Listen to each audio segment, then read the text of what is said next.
The stars looked different through the quantum drive windows.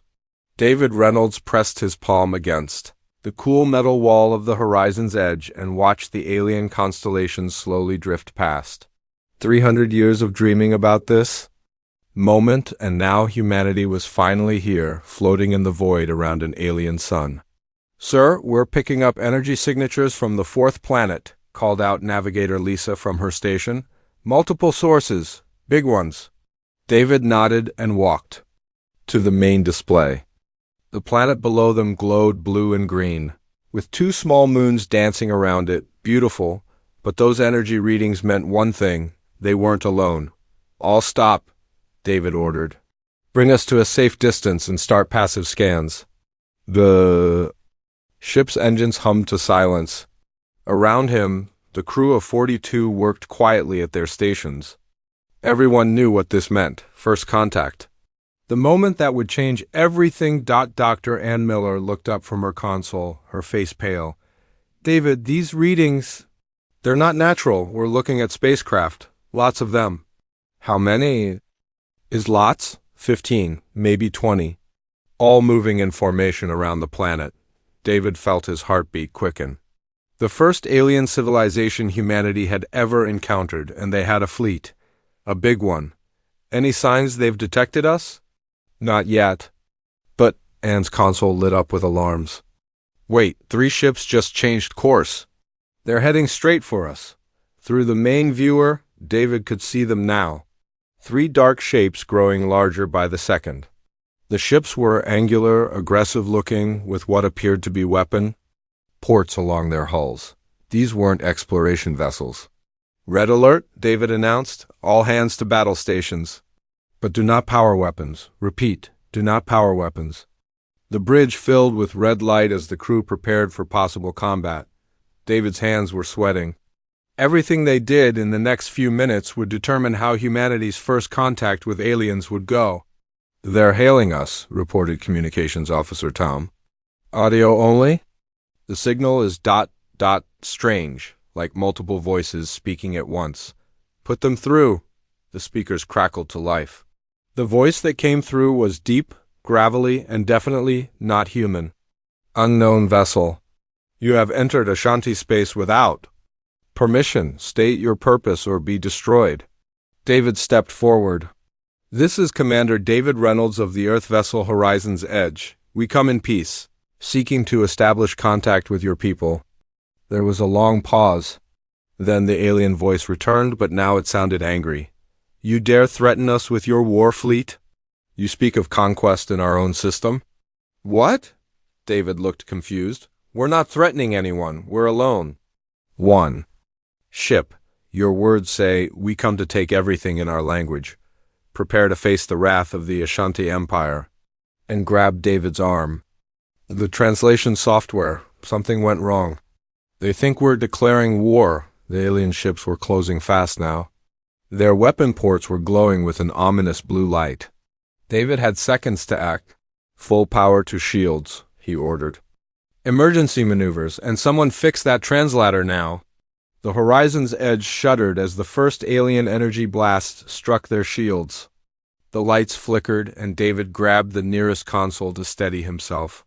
"Shields down to 60%, reported Engineering Chief Mike. "These weapons are more powerful than anything we've ever seen." Another blast rocked the ship. Then another. The Ashanti ships were fast, maneuverable, and their weapons were devastating. The human ship was outmatched. "Sir, I've got the translator working," called out Tom. "But they're not listening to our surrender signals." David gritted his teeth. They'd come here in peace, and now they were fighting for their lives because of a translation error. "Return fire? Target their weapons only?" "Maybe we can disable." The Horizon's Edge fired back with everything they had. Their plasma cannons struck the lead Ashanti ship, causing it to spin away trailing sparks. But the other 2 kept coming. "Hull breach on deck 5, reported Mike. "We're losing atmosphere." David made a decision that would haunt him for months. "All power to engines, full retreat. Get us out of here." The human ship turned and fled toward the edge of the system, with the Ashanti vessels in pursuit. Energy blasts lit up the space around them as they ran. "Jump drive charging," called out Lisa. 30 seconds to minimum safe distance. Those 30 seconds felt like hours. The ship shook with each hit, and David could hear the groaning of stressed metal. People were shouting reports, alarms were blaring, and through it all, the blue energy blasts kept coming. "Jump drive ready. Go!" Reality twisted around them as the quantum drive activated. The stars stretched into lines, and then they were gone, fleeing back toward Earth at faster-than-light speed. In the silence that followed, David stood in the middle of his damaged bridge and tried to process what had just happened. Humanity's first contact with aliens had been a disaster. They'd been attacked, forced to fight back, and now they were running home with their tails between their legs. "Casualties?" he asked quietly. 7 injured, 2 seriously," reported Dr. Miller, "but everyone's alive." David nodded. They'd been lucky. If the Ashanti had been trying to destroy them instead of just driving them away, the horizon's edge would have been space dust. "Sir," Tom said hesitantly, "I'm getting reports from the other departments. The crew wants to know what we're going to tell Earth." David looked out at the stars rushing past. What were they going to tell Earth? That humanity had found aliens, started a war by accident, and then run away? That there were hostile aliens out there with superior technology who now knew humans existed? "We tell them the truth," David said finally. "We found aliens. They're not friendly, and they're probably going to come looking for us." The horizon's edge continued its journey back to Earth, carrying news that would change humanity forever. Behind them, in the Tau Ceti system, War Chief Thane stood on the bridge of his flagship and watched the human ship disappear into quantum space. "Interesting," he rumbled to his second-in-command. "They fought well for such a small vessel. These humans may be worth investigating further." The first contact between humanity and the Ashanti Empire had ended in violence and misunderstanding, but it had also planted the seeds of something else: respect. And sometimes respect was the first step toward understanding. The emergency alarm echoed through the halls of Earth Defense Command at 3 in the morning. Captain Maria Santos rolled out of bed and pulled on her uniform, knowing that nothing good ever happened at this hour. Outside her window, the lights of Geneva sparkled in the darkness, unaware that everything was about to change. 6 months had passed since the horizon's edge had limped home with news of hostile aliens. 6 months of building weapons, training soldiers, and preparing for a war that everyone hoped would never come.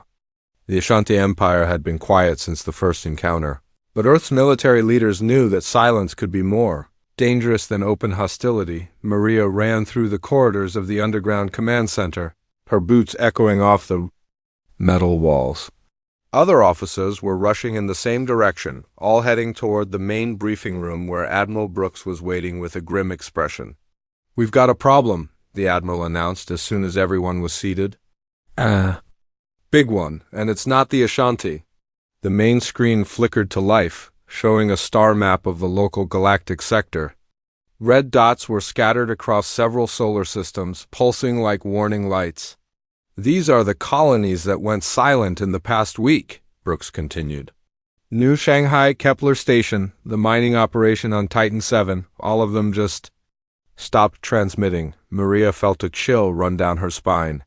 "Ashanti attacks? That's what we thought at first. But then we got this."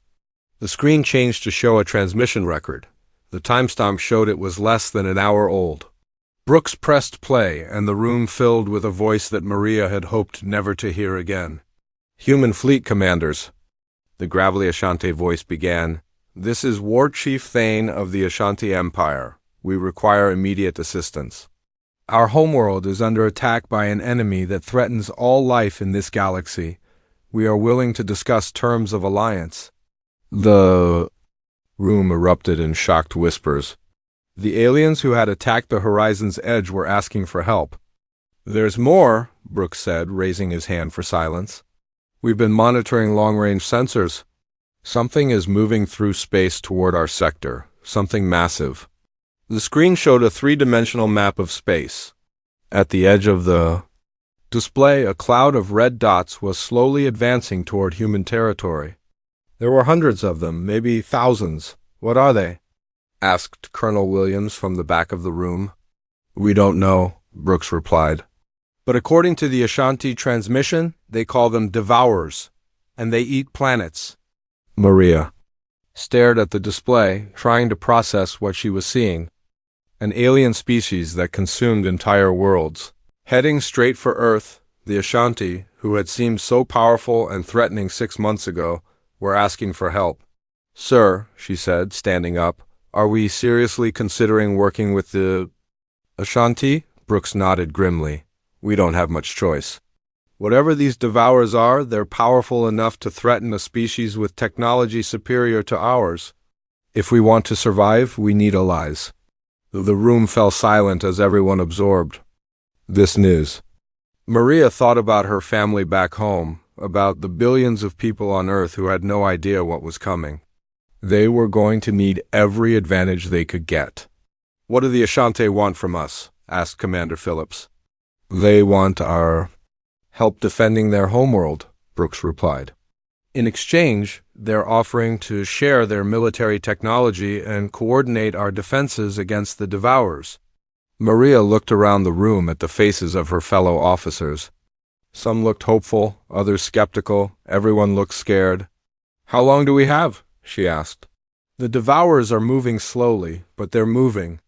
Best estimate is 18 months before they reach the outer colonies, 2 years before they get to Earth. 2 years. It seemed like a long time, but Maria knew it wasn't.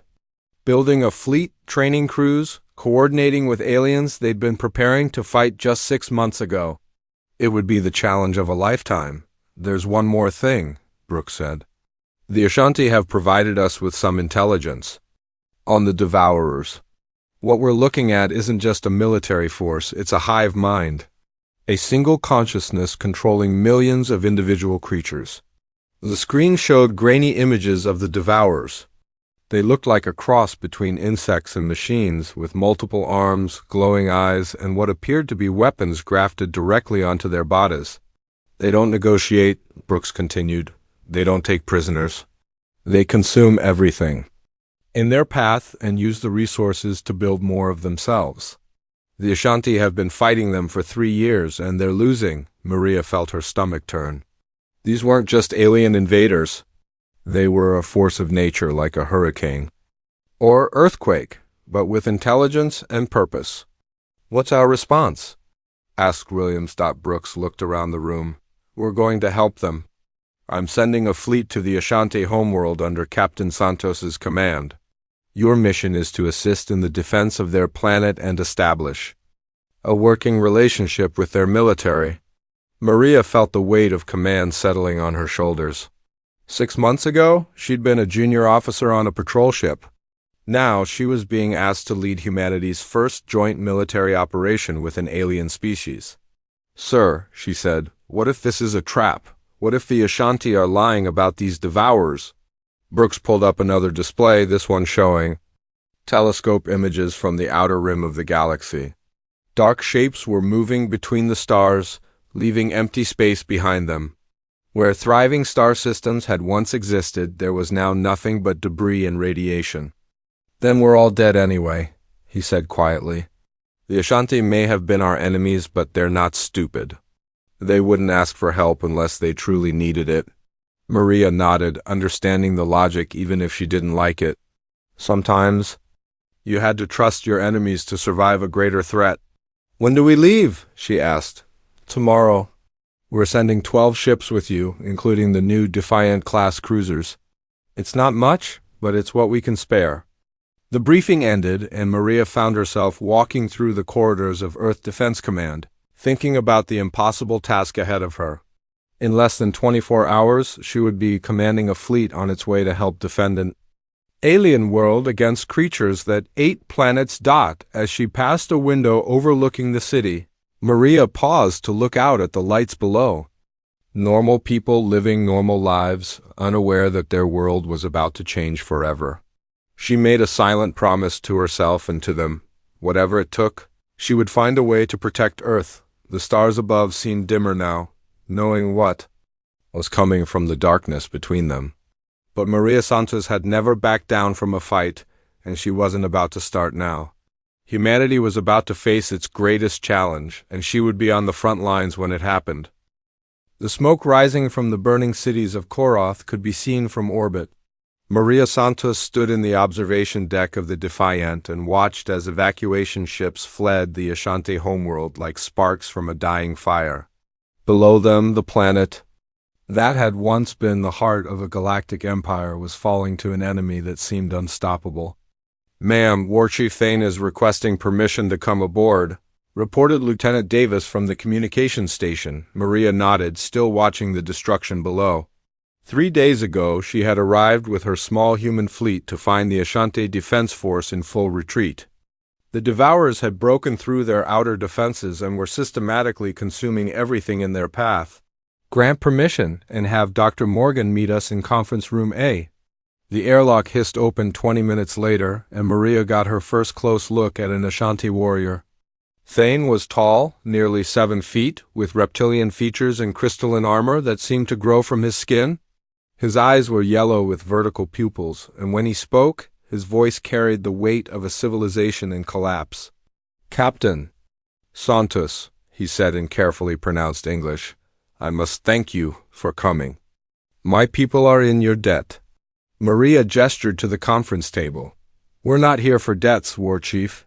We're here because these Devourers are coming for us next." Thane's expression showed something that might have been approval. "Direct. I appreciate that. Your species may be small, but you understand the reality of war." Dr. Alex Morgan entered the room, carrying a tablet full of data. He was Earth's leading expert on alien biology, though until 3 days ago, his expertise had been purely theoretical. "What can you tell us about the Devourers?" Maria asked Thane. The war chief activated a holographic display in the center of the table. The image showed a creature that looked like a nightmare made real. It had multiple arms, each ending in weapons or tools, and a head that seemed to be mostly teeth. "They are not individual beings," Thane explained. "Each creature is part of a hive mind. Kill one, and the others barely notice. They learn from every encounter, adapt to every weapon, and reproduce faster than we can destroy them." Alex leaned forward, studying the hologram. "How do they reproduce?" "They consume organic matter and convert it into new Devourers. A single creature can produce dozens of offspring in hours if it has enough raw material." Maria felt sick. Raw material meaning living beings, plants, animals, entire ecosystems. Thane's voice was heavy with grief. "They have consumed 43 worlds in my territory. Soon, Koroth will be the 44th. The ship shuddered as explosions echoed up from the planet's surface. Through the window, Maria could see the final Ashanti defense stations falling one by one. "We need to evacuate everyone we can," Maria said. "How many people are still down there?" 12 million in the capital city alone, Thane replied. "But my evacuation fleet can only carry 4 million. Maria made a decision that would define the rest of her career. "We'll help. All our ships will assist in the evacuation." "You would risk your vessels for my people?" Thane looked genuinely surprised. "We're all in this together now," Maria replied. "If we're going to fight these things, we need to trust each other." The evacuation took 18 hours. Human and Ashanti ships worked side by side, loading refugees as quickly as possible while Devourer creatures swarmed up from the planet's surface. Maria watched from the bridge as the last transport ship pulled away from Koroth, carrying the survivors of a civilization that had ruled this sector for centuries. "Final count," reported Lieutenant Davis. "We saved 8 million people. The rest, I understand," Maria said quietly. She had just watched a world die, and she knew it wouldn't be the last. Thane approached her as the combined fleet prepared to jump to safety. "Where will we go?" he asked. Maria looked at the star charts. "There's a fortress world called Meridian about 50 light years from here. It's heavily defended and has the facilities to handle refugees. We can regroup there. And then? Then we figure out how to fight something that eats planets." Meridian was a harsh world of metal and stone, covered in military installations and weapon factories. It had been built as a stronghold against invasion, but no one had imagined an invasion like this. Alex Morgan worked around the clock in the research facility, studying tissue samples from dead devourers that the Ashanti had managed to recover. His findings were disturbing. "They're not really alive in the way we understand it," he explained to Maria and Thane during a briefing. "They're more like biological machines. Each one is grown for a specific purpose, and they're all connected through some kind of quantum neural network." "A weakness we can exploit?" Thane asked. "Maybe the network operates on a specific frequency. If we could disrupt it, we might be able to confuse them, maybe even shut down entire groups." Maria looked at the data on Alex's tablet. "What would we need to generate a disruptive frequency?" "That's the problem. It would require technology we don't have. The frequency is generated by quantum resonance in a crystalline matrix. We can build the quantum computers, but we need a specific type of crystal to focus the signal." Thane's eyes lit up. "Show me the specifications." Alex pulled up a detailed molecular structure. Thane studied it for a moment, then touched one of the crystal plates on his armor. "This is quartzite," he said. "It grows naturally on my homeworld. We use it in our weapons and armor because it can channel energy precisely." "The planet we just evacuated?" Maria asked. "The planet the Devourers are currently consuming," Thane confirmed grimly. The room fell silent as the implications sank in. They had found a potential weapon against the Devourers, but the key component was on a world that no longer existed. "Wait," Alex said suddenly, "your armor. It's made of the same material?" Thane nodded. "Every warrior carries quartzite. It is part of who we are." "Then we might have enough to build a prototype weapon. If we can prove the concept works, maybe we can find quartzite deposits on other worlds." Maria looked at both of them. "How long would this take?" "Weeks to build the device." "Months to test it properly," Alex replied. "We don't have months," Maria said. "Long-range sensors show the Devourers are already moving toward the next sector. We have maybe 6 weeks before they reach the outer colonies." Thane stood up, his armor gleaming under the harsh lights. "Then we will make it work in 6 weeks. My people will give you all the quartzite you need." Over the following days, something remarkable happened. Human engineers worked alongside Ashanti technicians, combining their knowledge to create something neither species could have built alone. The language barrier that had caused so much trouble during first contact gradually dissolved as both sides learned to communicate through the universal language of science and necessity. Maria found herself working closely with Thane, planning defensive strategies and coordinating their combined forces. The Ashanti war chief was nothing like the monster she had expected. He was intelligent, honorable, and deeply committed to protecting his people. "You saved my civilization," he told her one evening as they watched the sunset over Meridian's rocky landscape. "We saved what we could," Maria replied. "The rest is up to us." "Indeed. And when this war is over, I believe our peoples will be stronger for having fought together." Maria nodded, thinking about the human and Ashanti crews who were already working as integrated teams. Maybe something good can come from all this horror. The weapon prototype was ready in 5 weeks. It was a massive device that required both human quantum computers and Ashanti crystal technology to function. When they tested it on captured devourer specimens, the results were dramatic. The creatures simply collapsed as their connection to the hive mind was severed. "It works," Alex reported excitedly. "We can actually hurt them." Maria looked at the device, then at the star charts showing the advancing devourer fleet. "Now we just need to figure out how to get close enough to use it."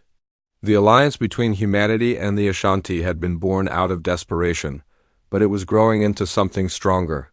As the Devourers drew closer to their next target, the defenders of Meridian prepared for the battle that would determine the fate of both species. The refugee camp on New Geneva stretched for miles across the frozen plains. Lieutenant Ryan Cole pulled his coat tighter as he walked between the makeshift shelters, watching human and Ashanti families huddled together around heating units. 6 months ago, these two species had been enemies. Now they were sharing blankets and food while their worlds burned? Cole, get to the flight deck immediately, his communicator crackled. We have incoming. Ryan ran through the corridors of the orbital station, past walls lined with evacuation schedules and casualty reports. The Devourers had been systematic in their advance, hitting colony after colony with ruthless efficiency. Each world they consumed made them stronger, and each victory brought them closer to the core systems. The flight deck was chaos. Pilots from both species were rushing to their fighters, preparing for what everyone knew would be another desperate battle. Ryan found his wingman Torex checking the weapon systems on his Ashanti interceptor. Any word on how many this time? Ryan asked. Torex's reptilian features showed grim determination. Sensors count at least 300 Devourer ships. They're moving toward the civilian transports. Ryan felt his stomach drop. There were 50,000 refugees on those slow-moving transport ships, mostly families with children. The evacuation fleet had been limping from world to world, staying just ahead of the Devourer advance. Orders are to buy time, announced Squadron Leader Torres over the intercom. The transports need 20 minutes to reach the jump point. We hold them off until then. Ryan climbed into his fighter, a hybrid design that combined human electronics with Ashanti weapons. In the 6 months since the alliance had formed, both species had learned to integrate their technologies. The results were impressive, but they were still outnumbered 100 to 1. All wings, this is Control, came the voice of Captain Sanctus from the command ship. Remember your training. Human pilots provide mobility and unpredictability. Ashanti pilots provide precision and firepower. Work together and we can win this. The combined squadron launched into space, 60 fighters against an armada of destruction. Ryan could see the Devourer ships in the distance, dark shapes moving like a swarm of insects toward the fleeing transports. Torex, you ready for this? Ryan asked over the radio. I am always ready to fight beside you, Ryan Cole, his wingman replied. Today we show these creatures what happens when they threaten our people. The battle began at maximum range. Ashanti fighters opened fire with their crystal-powered beam weapons, sending lances of blue energy across the void. Human fighters followed up with missile attacks, their superior electronics allowing them to target weak points in the Devourer formations. Ryan and Torex had developed their own tactics over months of fighting together. Ryan would use his fighter speed and agility to confuse the enemy, while Torex delivered precise killing shots with his heavier weapons. They called it the Dance of Death, and it had kept them alive through a dozen battles. Break left, Ryan called out as a group of Devourer fighters dove toward them. He spun his ship in a tight spiral, drawing their fire, while Torex came up from below and destroyed 3 of them with a single shot. Around them, the battle raged, human and Ashanti. Fighters moved in perfect coordination, covering each other's weaknesses and amplifying their strengths. For the first time in months, Ryan felt like they might actually win. Then the Devourer reinforcements arrived. New contacts, reported Control. Multiple capital ships dropping out of hyperspace. Ryan looked up to see massive Devourer vessels materializing in the distance. These weren't just fighters. They were ship killers designed to destroy entire fleets. All fighters withdraw to defensive positions, ordered Torres. Protect the transports at all costs. The retreat was orderly at first, but as the Devourer capital ships opened fire, the formation began to break apart. Beams of destructive energy swept through space, vaporizing fighters that had been there seconds before. Ryan, I am hit. Torex's voice was strained. My engines are failing. Ryan could see his wingman's ship trailing sparks and debris. A Devourer fighter was moving in. For the kill, its weapons charging. Not today, Ryan muttered. Pushing his engines to maximum power, he intercepted the Devourer just as it fired, taking the shot meant for Torex. His fighter shuddered as the beam tore through his hull, but he managed to return fire, destroying the enemy ship. Control, this is Cole. I'm going down. Torex needs assistance. Roger that, Cole. Search and rescue is on the way. Ryan's fighter spiraled toward the planet below, smoke filling the cockpit. Through the chaos, he could hear Torix calling his name, but the radio was fading. The last thing he saw before losing consciousness was the transport ships jumping to safety. He woke up in the medical bay of Meridian Station 3 days later. Torix was sitting beside his bed, his arm in a sling but otherwise unharmed. "You saved my life," the Ashanti pilot said simply. "You saved mine plenty of times," Ryan replied, trying to sit up.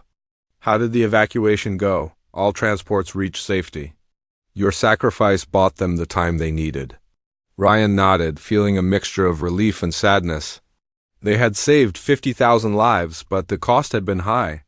Half the fighter squadron had been lost, and the Devourers were still advancing.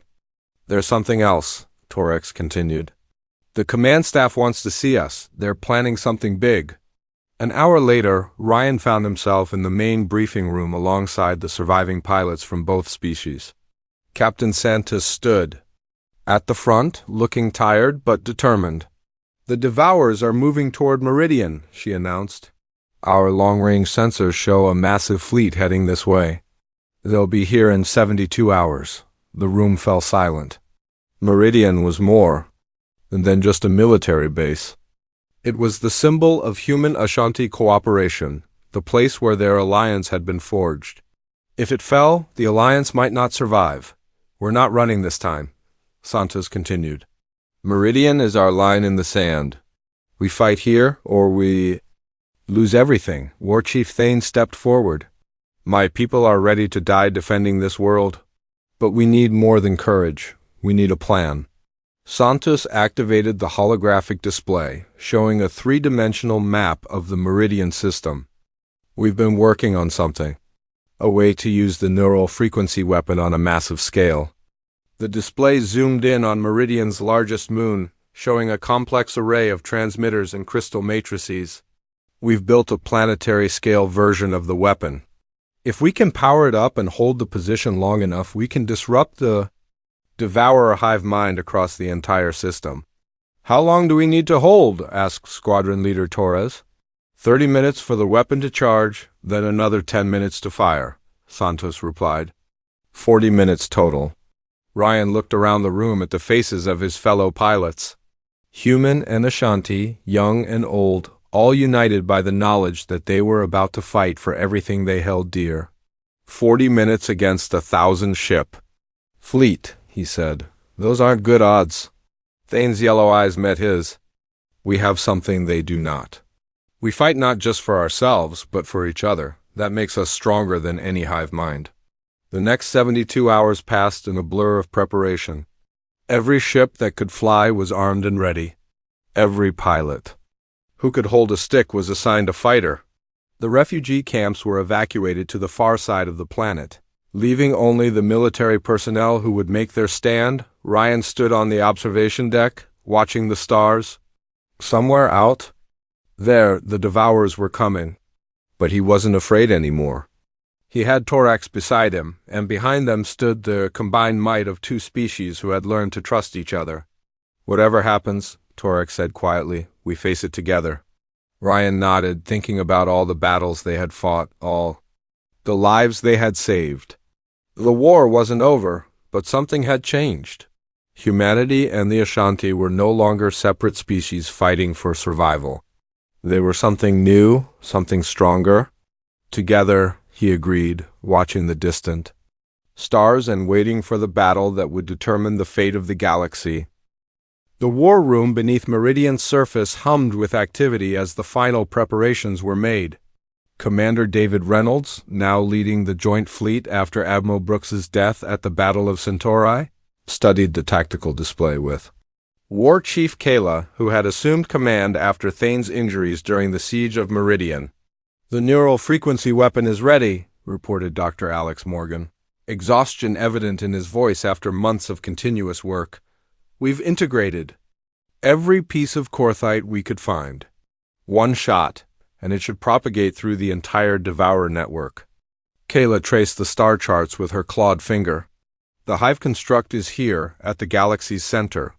Intelligence suggests it's where the original Devourers first awakened. If we can destroy it, we end this war. Reynolds nodded, looking at the massive space station that appeared on the display. It was easily the size of a moon, covered in organic growths and weapons that defied understanding. Getting there won't be easy. They'll have the entire remaining fleet defending it. We have advantages they don't expect, Kayla replied. Our combined tactics have evolved beyond what either species could accomplish alone. They still think of us as separate enemies. The past year had transformed both civilizations. Human adaptability and Ashanti precision had created something neither species had imagined possible. Joint crews operated seamlessly, switching between human innovation and Ashanti discipline as situations demanded.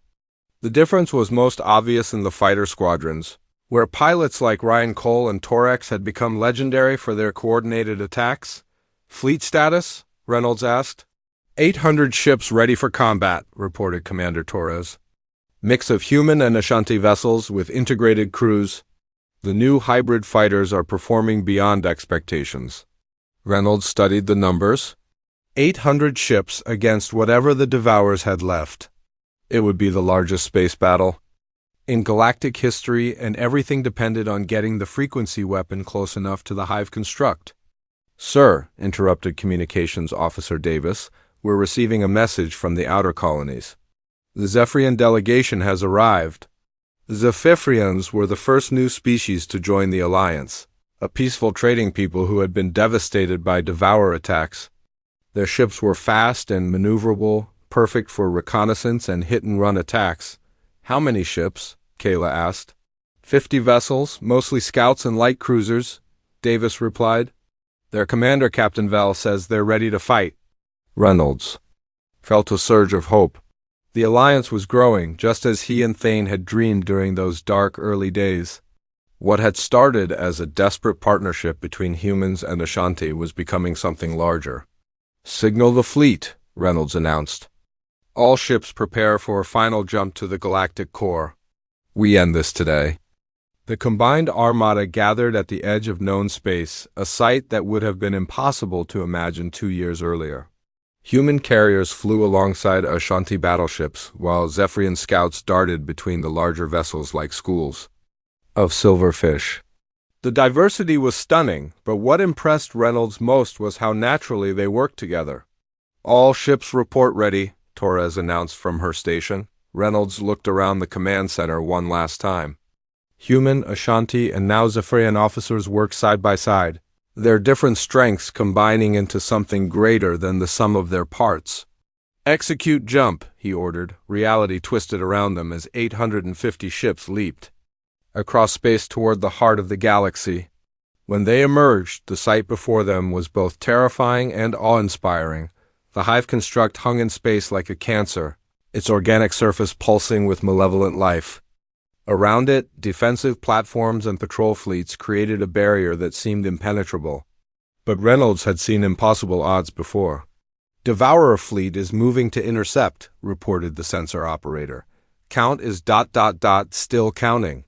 Over 2,000 ships. 2,000 against 850. Reynolds had faced worse odds, though not by much. All fighters, launch, he ordered. Zephyrian scouts, begin harassment runs on their outer formations. Ashanti heavy cruisers, target their command ships. Human carriers, prepare for close support. The battle began at extreme range, with long-distance weapons fire lighting up the darkness between the stars. The Devourers came at them in their typical swarm formation, but the Alliance fleet was ready. First wave incoming, called out Torres, initiating pattern Delta 7. The Alliance fleet split into 3 groups, each using different tactics. The Zephyrian ships darted around the edges of the battle, striking at isolated Devourer vessels, and disappearing before they could respond. Ashanti battleships formed a solid line, their crystal weapons carving through enemy formations with surgical precision. Human ships used their superior electronics to coordinate the entire battle, adapting tactics in real time as conditions changed. We're breaking through their outer defenses, reported Kayla from her station. But the hive construct is still heavily protected. Reynolds watched the tactical display as the battle raged. They were winning, but slowly and every minute cost. Ships they couldn't afford to lose. "Ryan, Torix, how's the fighter screen holding up?" he called over the radio. "We're keeping them busy, sir," came Ryan's voice, strained but determined. "But there are a lot of them. We could use some help up here." "Reinforcements on the way," Reynolds replied, then turned to Torres. "Send in the reserve squadrons." The battle continued for 3 hours, ship after ship falling on both sides. But gradually the Alliance fleet pushed closer to the hive construct. The Devourers fought with their usual relentless intensity, but something was different. Their coordination seemed less perfect, their responses slower. "They're adapting to us," Alex reported from his monitoring station. "But we're adapting faster. The combination of our different approaches is confusing their hive mind." "How close do we need to get for the weapon?" Reynolds asked. 50,000 kilometers for maximum effect, Alex replied. "But we're still 200,000 out." Reynolds studied the battle. They were winning, but it would take too long. More ships were arriving to reinforce the Devourers, and the Alliance fleet was taking heavy casualties. "New plan," he announced. "All ships prepare for final assault. We're going to punch through their lines and get the weapon in range." "Sir, that's suicide," Torres protested. "We'll lose half the fleet. If we don't do this, we lose everything." Reynolds replied firmly. "Signal all ships. Maximum attack, straight for the construct." The Alliance fleet regrouped and charged directly at the heart of the Devourer defenses. Ships exploded around them as they pushed through walls of enemy fire, but they kept moving forward. Reynolds watched the distance counter tick down as they fought their way through the defensive grid. 100,000 kilometers, reported the navigation officer. 75,000, 50,000, we're in range.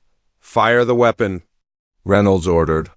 The neural frequency weapon unleashed its power, sending waves of disruption through space. The effect was immediate and dramatic. Devourer ships simply stopped moving as their connection to the hive mind was severed. The massive construct itself began to convulse, its organic surface rippling as the neural network that controlled it collapsed. "It's working," Alex called out excitedly. "The frequency is propagating through their entire network. Every devourer in the galaxy should be affected." The hive construct began to tear itself apart, massive explosions rippling across its surface as internal systems failed. Around it, thousands of devourer ships drifted powerless, their crews suddenly cut off from the collective consciousness that had driven them for millennia. "All devourer ships have stopped moving," reported the sensor operator. "The threat is neutralized." The Alliance fleet hung in space, watching as their ancient enemy simply ceased to exist as an organized force. Individual devourers might survive, but without the hive mind to guide them, they were no longer a galactic threat. Reynolds slumped in his command chair, exhaustion hitting him like a physical blow. They had done it. Against impossible odds, the Alliance had saved the galaxy. "Casualties?" he asked quietly. "Heavy," Torres replied. "We lost 300 ships, but considering what we faced... "I know," Reynolds said. "Signal all surviving vessels. Set course for home." 6 months later, Reynolds stood in the memorial gardens on the rebuilt Meridian, watching human and Ashanti children play together among the flowering trees. The memorial of unity rose behind him, a crystal spire that honored the fallen from all species. Beside him, War Chief Thane leaned heavily on his walking stick, still recovering from his injuries. Captain Santos stood nearby, her hair now streaked with gray from the stress of command. "The Galactic Alliance is officially formed," Santos reported. 17 species have joined so far, with more applications coming in every week. "Good," Thane rumbled. "What we built here must not be lost. Unity is our strength." Reynolds nodded, thinking about the long journey from first contact to this moment. It had begun with misunderstanding and violence, but it had ended with something beautiful, a galaxy united not by conquest, but by mutual respect and cooperation. "The children won't remember the war," he observed, watching a human girl and an Ashanti boy working together to build a sandcastle. That's as it should be, Santos replied. They'll grow up thinking cooperation between species is normal. Maybe that's the real victory. A Zephyrian transport ship descended toward the landing pad, carrying the latest group of refugees being resettled on Meridian. Reynolds smiled, thinking about how this world had become a symbol of hope for the entire galaxy. The war against the Devourers was over, but the work of building a better future was just beginning. And for the first time in his life, Reynolds was optimistic about what that future might hold. Above them, the stars shone with the promise of new worlds to explore, new species to meet, and new challenges to face together. The galaxy was vast and full of wonders, and now it belonged to all of them.